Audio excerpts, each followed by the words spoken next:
Assalamualaikum warahmatullahi wabarakatuh. Halo semuanya, Om Swastiastu, Namo Buddhaya, salam kebajikan, salam sejahtera bagi kita semua. Kami dari kelompok 7 kelas 4A dengan beranggotakan saya sendiri Nabila Rahmadanti dengan NPM 23 10 63 10 541 dan rekan saya. Saya Kemal Adliste Nur Rahim dengan NPM 23106310 589 dan rekan saya. Saya Aiska Revalina Indrian dengan NPM 23106310502125. Oke, pada video kali ini kita akan menjelaskan peta konsep yang sudah kita buat dan diskusikan bersama tentang proses berpikir matematis dan kita juga di atau di slide selanjutnya ingin menjelaskan poster ilmiah yang sudah kita analisis sebelumnya terlebih dahulu. Langsung saja untuk pembahasan peta konsep kali ini yang pertama akan dibacakan oleh rekan saya. Baik, terima kasih. Nah, proses berpikir matematis itu ada terbagi empat. Yang pertama itu ya ada berpikir. Nah, berpikir itu adalah aktivitas psikis yang intensional dan terjadi apabila seseorang mendapatkan masalah yang harus dipecahkan. Selain itu juga berpikir artinya menggunakan akal budi untuk mempertimbangkan dan memutuskan sesuatu, menimbang-nimbang dalam ingatannya. Nah, artinya setiap manusia yang menggunakan akal budinya akan menimbulkan kegiatan yang disebut berpikir. Lalu yang kedua ada berpikir matematis. Nah, berpikir matematis itu adalah implementasi dalam melaksanakan proses matematika dan tugas matematik. Nah, selain itu juga proses berpikir yang menggunakan konsep dan aturan matematika. Digunakan juga dalam pemecahan masalah, penalaran, dan pengambilan keputusan. Oke, selanjutnya di sini ada jenis-jenis berpikir matematis. Nah, yang pertama itu ada deduktif, yang kedua induktif, yang ketiga berpikir kritis, yang keempat berpikir kreatif. Nah, berpikir deduktif itu pengertiannya adalah menarik kesimpulan dari aturan umum ke kasus khusus. Adapun contoh dari berpikir deduktif. Contohnya itu jika semua bilangan genap habis dibagi dua, maka 10 juga habis dibagi dua. Nah, selanjutnya itu ada berpikir induktif. Berpikir induktif itu menarik kesimpulan dari kasus khusus ke aturan umum.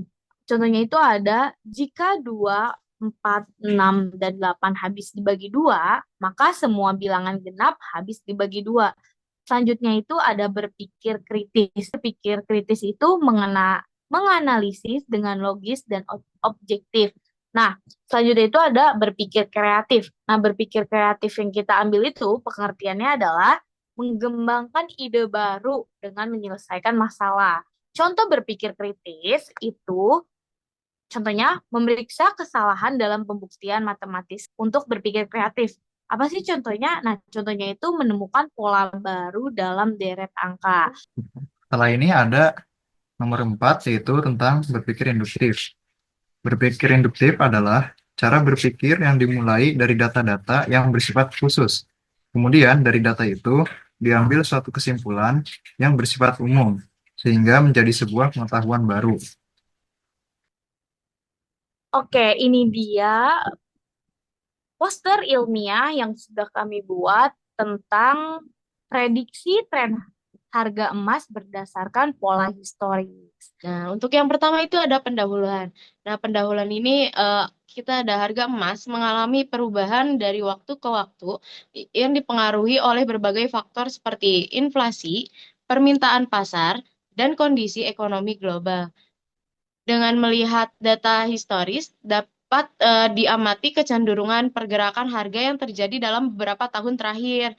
Nah, pola yang terbentuk dari data tersebut itu dapat memberikan gambaran mengenai kemungkinan tren harga emas di mana masa yang akan datang. Nah, tujuannya itu menerapkan cara berpikir induktif untuk memprediksi tren harga emas dalam beberapa tahun ke depan. Metode yang kita gunakan selama menganalisis untuk poster ilmiah ini, yang pertama itu ada pastinya pengumpulan data. Pengumpulan data di sini kita mendata harga emas dari sumber gold price untuk periode tahun 2020 sampai 2025 dalam bentuk grafik. Yang keduanya itu analisis pola. Analisis pola di sini kita melihat tren harga emas diamati berdasarkan pola kenaikan dari tahun ke tahun untuk mengidentifikasi kecenderungan pergerakan harga. Yang ketiga itu metode yang kita ambil generalisasi dan prediksi. Nah, jika tren menunjukkan pola kenaikan bertahap, maka harga emas diprediksi akan harus meningkat. Oke, di sini ada pembahasan tentang hasil. Ini kan di sini ada gambar grafiknya ya, grafik harga emas per gram dalam 5 tahun terakhir. Nah, di sini bisa dilihat bahwa data dan tren harga emas dari periode 2020 hingga 2025, poin pertama yaitu grafik harga emas menunjukkan tren peningkatan bertahap dari tahun 2020 hingga 2025. Ini kan dari grafik bisa kelihatan nih kalau misalnya dia nilainya tuh naik gitu dari tahun ke tahun, meskipun ada beberapa penurunan gitu. Tapi kalau dilihat secara keseluruhan dia kayak cenderung untuk naik gitu. Nah, terus poin kedua, pada tahun 2020 hingga 2023, harga emas relatif stabil dengan fluktuasi kecil antara Rp700.000 hingga Rp1.100.000 per gramnya. Nah, lalu pada tahun 2024 hingga 2025, harga emas melonjak dari kisaran Rp1 juta per gram menjadi lebih dari Rp1.500.000 per gram. Nah, poin keempat, harga emas mengalami pola kenaikan pada periode 2020 hingga 2025. Nah, lalu apa kesimpulan yang bisa kita ambil dari hasil ini? Nah, kesimpulannya yaitu tren harga emas dalam 5 tahun terakhir menunjukkan pola kenaikan dengan beberapa fluktuasi. Berdasarkan pola yang diamati, maka harga emas bisa diperkirakan akan terus meningkat di tahun mendatang. Penjelasan peta konsep dan poster ilmiah sudah selesai. Jika dari teman-teman ada yang kurang puas atau ingin bertanya, boleh langsung saja nanti didiskusikan di Google Classroom yang sudah tersedia. Dan jika ada teman-teman ada yang ingin menanggapi atau menambahkan idenya tentang terkait poster ilmiah dan peta konsep yang sudah kita buat, kita sangat terbuka atas saran dan komennya.